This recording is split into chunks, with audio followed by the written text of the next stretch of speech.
understand it, for H2O, it had decided to try to go with an actor straight up and interview 50 or 60 people, and were completely unhappy. And they went to Donna Keegan, who doubles Jamie, and she was running the show, and she said, listen, I'll give you 5 people. They're all qualified, pick one. So the 5 of us went in, and I guess I was her first choice and her recommendation. And it came down to me and one other guy, and essentially what happened is they said, who do we want to hang out with for the next 3 months? So I must have made a good impression. Really, there was no audition. It was just sitting down and talking to the guys about what I had done, what they planned on doing, and we just went from there. And I got the call, and honestly, I really had no idea what a big deal this had become over the years. I was completely clueless to it, which in the end of the whole thing worked to my benefit because I wasn't really stressed about it. And I wasn't worried about trying to match what everyone else had done. I came in with kind of a fresh clean slate on the thing, and that's what they wanted to do.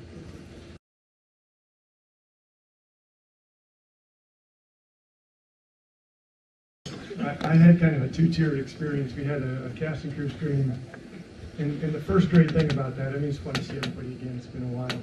We're excited to see the film cut together finally. And Jamie got up to introduce it. She gets up to introduce it, and she says, well, it doesn't suck. She says, and it so doesn't suck that movie X, Y, and Z have moved their opening dates back 3 months. They don't want to be anywhere near us. And then, kind of what you had said, the people that you've worked with now, who've been there, who know what you did, are getting scared during the screening. And they're reacting, and they're cringing, and they're screaming, and they're carrying on. Wonderful feeling.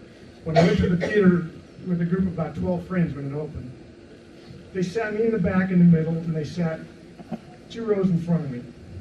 And every time I killed somebody, I turned around and went, and then went back to the movie. And they just gave me grief the whole time. So I really didn't see what anyone else did reaction-wise. But I think overall, it's a nice feeling when it comes together right, because so many don't do what you think they're going to do.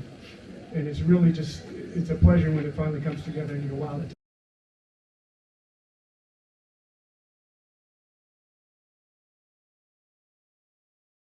By far the most dangerous thing in H2O is the van and you coming out of it towards the end of the thing.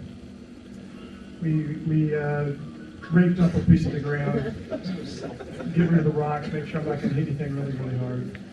And we built a platform right up to the dashboard, right to the base of the windshield that I was lying on. And the windshield is not very tall on this.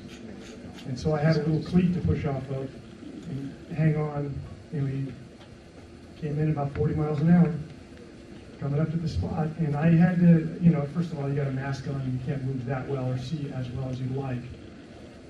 And I'm looking forward, coming into this, and the last second I have to drop my head and duck, because this thing isn't tall enough for me to go through that way. So it's completely blind. So 40 miles an hour, and slam on the brakes and kick me out, roll up to a stop, wait a few beats, still rolling, and then do the whole sit-up. And look at her and then get up and come back at it, all in one shot. So by far, that was the most dangerous thing. But what was really nice, I tell this story sometimes as an aside, is we're prepping the ground and we're picking up the rocks and raking things, like I said, so there wouldn't be any problem. And Jamie comes walking by and goes, what are you doing? So we explained it to her, and she goes, okay. She came right over and started picking up rocks with us. And that's just how she is. She's just hands-on with everything. So it made it really kind of, you know they're looking out for you, they're rooting for you. So.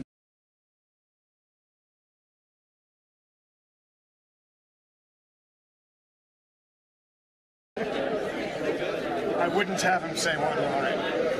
Not at all? That's a good choice not to say anything.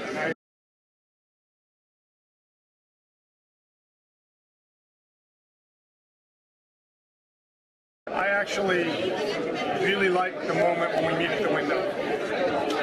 I think that's a real powerful moment. I would probably choose that. I think that's a good interchange, and there's a good energy there, and there's a lot said without saying anything on both sides.